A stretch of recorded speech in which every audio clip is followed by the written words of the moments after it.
अस्सलामुअलैकुम। मोहम्मद अज़हर सिद्दीक अपने programme mess news के साथ हाजिर खिदमत है। 29 अप्रैल 2024 और कल 30 अप्रैल हो जाएगा। चीज़ें आप ख़ुद देख रहे हैं आगे बढ़ रही हैं, लेकिन साथ साथ अदलिया भी अपना एक किरदार अदा कर रही है जो उसे अदा करना है। लेकिन एक बात याद रखिएगा, हालात अच्छे नहीं हैं। अच्छे इसलिए नहीं हैं कि हम ज़रा ईज़ी ले रहे हैं इस बात को कि इसहाक डार का डिप्टी प्राइम मिनिस्टर ना, ये नवाज़ शरीफ ने अपनी अथॉरिटी एक्सरसाइज की है। उसने बताया है कि मैं इस्टेब्लिशमेंट के सामने खड़ा हो सकता हूँ। खड़ा तो नहीं हो सकता वो, और बैकफुट पे चीज़ें जानी है। चाइना ऐसे नहीं गया ना। अगर नवाज़ शरीफ अगर अल्लाह करे कि अगर वो वाकई चाइना के साथ आगे हालात बनाना चाह रहे हैं तो ये पाकिस्तान के लिए एक बहुत बड़ी बात होगी। लेकिन पाकिस्तान अमेरिकन चुगल से निकल नहीं सकता, ये याद। एक और ख़बर दे दूँगा आपको, तफसील से बात को। जनरल कमर जावेद बाजवा साहब की मिसेस के बारे में आ रहा है कि वो फ्रांस की इमिग्रेशन के लिए गालबन अप्लाई कर दिया या अप्लाई करने वाले हैं। यानी ये कोई फ़्रांस में या तो प्रोसेस चल रहा है या हो गया है। मज़ीद मैं तफसीलात लेकर बताऊँगा। ये मैं जिस किसी दोस्त ने बताया, वो बड़े बावसूख ज़राए से उसने ये बात मुझे कही है। और बड़े मसाइल हैं, यानी जनरल कमर जावेद बाजवा साहब की वजह से बहुत इश्यूज़ पैदा हुए। थोड़े बहुत नहीं, बहुत इश्यूज़ पैदा हुए। और अब सोचना पड़ेगा कि इन हालात को किस तरफ लेकर चलना है हमने। ये याद रखिएगा, ये बहुत ज़रूरी है। अगर हम नहीं करेंगे तो फिर मामलात क्या रहेंगे, किस जगह पे जाएंगे, ये सोचने वाली बात है। जनरल कमर जावेद बाजवा की पॉलिसी की वजह से क्या कुछ हालात और मुल्क किस सिमत में जा रहा है, क्या मसाइल पैदा हुए हैं। इस वक्त इंटरनेशनल इस्टेब्लिशमेंट पाकिस्तान के गिरद ऐसे फिर रही है। ईरान का सदरानी सदर का आने से मामलात किस डगर पे गए हैं, वो बहुत से मामलात ख़राब भी हो रहे हैं। लेकिन जो कैदी नंबर 804 बैठा है जेल में, उसने सियासत के डायनामिक्स तब्दील कर दिए हैं। ये मैं बता दूंगा आपको। सेशन जज जो अगवा हुआ था वो बाजियाब हो गया वीडियो के बाद, लेकिन वो वीडियो बड़ी भयानक थी। और बहुत ही खदीजा शाह ने भी कुछ कहा कि हमने कोई डील नहीं की, ना ही करेंगे। लेकिन सबसे बड़ी जो बात है कि चारों दारों के जस्टिस बाबर साहब को केस से अलग करने की दरख्वास्तें खारिज कर दी। और मरीम नवाज़ जो सफदर का जो पर्चा था यूनिफॉर्म पहनने वाला, उसमें मेरा भी दफ्तर भी एक काम अभी कर रहा है। मैं लिख नहीं सका उसमें। वो अपने रूल्स के हवाले से पूछा था कि ये रूल्स कब बने हैं, कब डिटेलें हैं सारी। वो इंशाल्लाह उम्मीद है कि आज मेरी तरफ से लेटर चला जाएगा। लेकिन दो बातें और हैं। आज तौहीन अदालत की दरख्वास्त फ़रज शहज़ादी के मियाँ एहसन जमील के ख़िलाफ़ और उस ख़ानदान के ख़िलाफ़ जिस तरह की पॉलिटिकल विक्टिमाइजेशन हो रही है, जी गुजरात डेवलपमेंट अथॉरिटी आके गिराती फिर रही है। उनके डीजी जो हैं, बाकी डायरेक्टर्स हैं, उनके बाई नेम कंटेम्प्ट दरख्वास्त दायर की थी। नोटिस हो गई हैं कंटेम्प्ट की दरख्वास्त में, जवाब मांगा गया है उसमें, और हालात सारे बताए हैं। यानी पॉलिटिकल विक्टिमाइजेशन की वो एक स्टेज चली गई है कि जो समझ से बाहर है।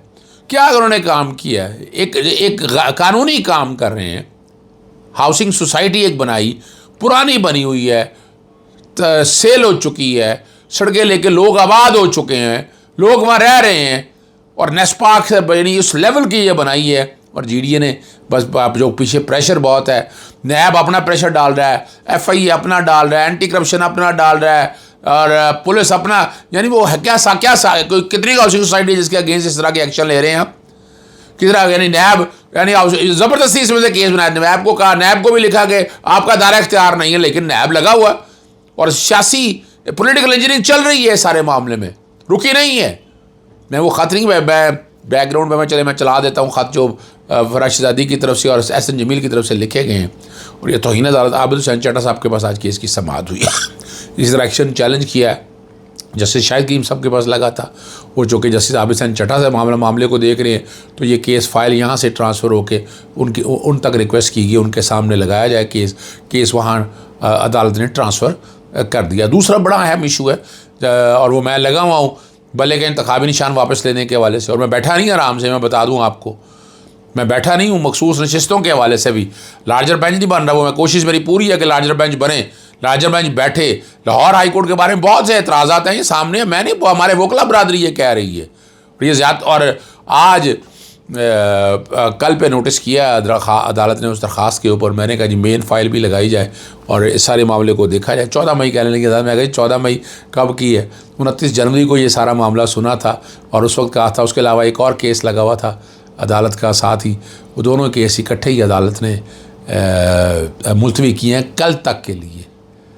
और तब अगली जो बात है, मेरे घर में पेट्रोल पंप से हमला हुआ था, याद होगा आप लोगों को, 13 अप्रैल को।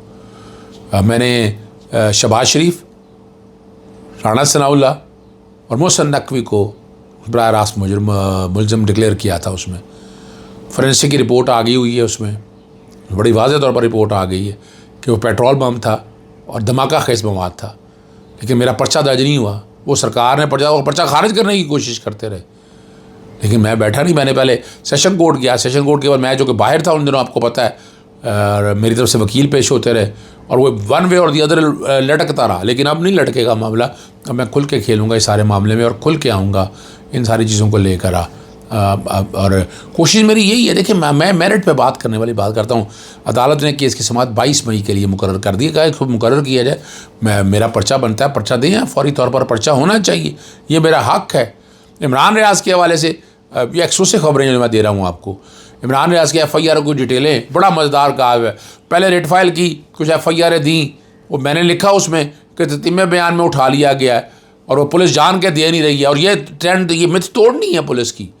नैब की तरफ से भी कहा गया कि नैब अपनी डिटेलें सारी लेकर आए। चेयरमैन नैब की तरफ से वक्त मांगा गया, 14 मई तक समाअत मुलतवी हुई है। मैं अदालत से कह रहा हूँ कि वो जो इस्तगासा आ गया, कंप्लेंट आ गई, ततीमा आ गया, अदालत ने कहा फौजदारी में तो नए पर्चे आते। मैं कहा जी नए पर्चों का तो मैं मांग नहीं रहा, नए पर्चे तो अपनी जगह पर है। सवाल तो है जो पुराने हैं वो सारे ये छुपा के जो रखे हुए हैं, जब दिल चाहता है, यानी एंटी करप्शन का आया उठा लिया। फिर इसी तरह पुराना पर्चा था FIA का, पुराने जितने पर्चे हैं वो सारी डिटेलें आ गई ताकि क्लियर हो कि आज तक जितनी है FIA, इसके अलावा कोई FIR नहीं है। और ये सबकी तरफ से ये बातें कही गई। 14 मई की अदालत ने इस केस की समाअत मुलतवी की है। अब के सामने एक बहुत बड़ी डेवलपमेंट है। खदीजा शाह जो इतना अर्सा खामोश थी, उन्होंने आज कोर्ट में पेश हुई दहशत गर्दी की, और उन्होंने साफ कहा कि वो पाकिस्तान तहरीक इंसाफ की कारकुन है और हमेशा बानी PTI इमरान खान साहब के साथ हैं, कोई डील नहीं की और ना ही करेंगी। तैयबा राजा भी पेश हुई और बड़ी वाज़ेह तौर पर कहा है कोई बेगुनाह है, बेगुनाह होने के बावजूद वो अदालत में पेश हो रहे हैं। अगला जो बहुत अहम केस है वो इस्लामाबाद हाई कोर्ट में जस्टिस बाबर सत्तार का। बहुत वाइब्रेंट जज है, ईमानदार आदमी है, सिविल लिबर्टीज़ की बातें पुरानी करते हैं ये, और बड़े मेहनती आदमी हैं। चारों इदारों जैसे साहब बाबर सत्तार को केस अलग करने की दरख्वास्तें खारिज कर दी और FIA, पैमरा, PTA और IB के डायरेक्टर मुतफरक दरख्वास्तें आईं इकट्ठा, और दोनों दरख्वास्तों को यकजा करने की समाअत कर रहे थे। चारों इदारों ने अपना मौक़िफ़ अपनाया और उन्होंने कहा कि अलग होने का मुतालबा किया। मैंने पहले भी कहा था कि ये तौहीन अदालत है। यही कहते रहे कि जो इससे पहले नौहीद की दरख्वास्तें 2021 फ़ैसला कर चुकी हुई है, इन दरख्वास्तें खारिज की और 5-5 लाख रुपए जुर्माना किया और तौहीन अदालत की प्रोसीडिंग अलहदा शुरू होगी।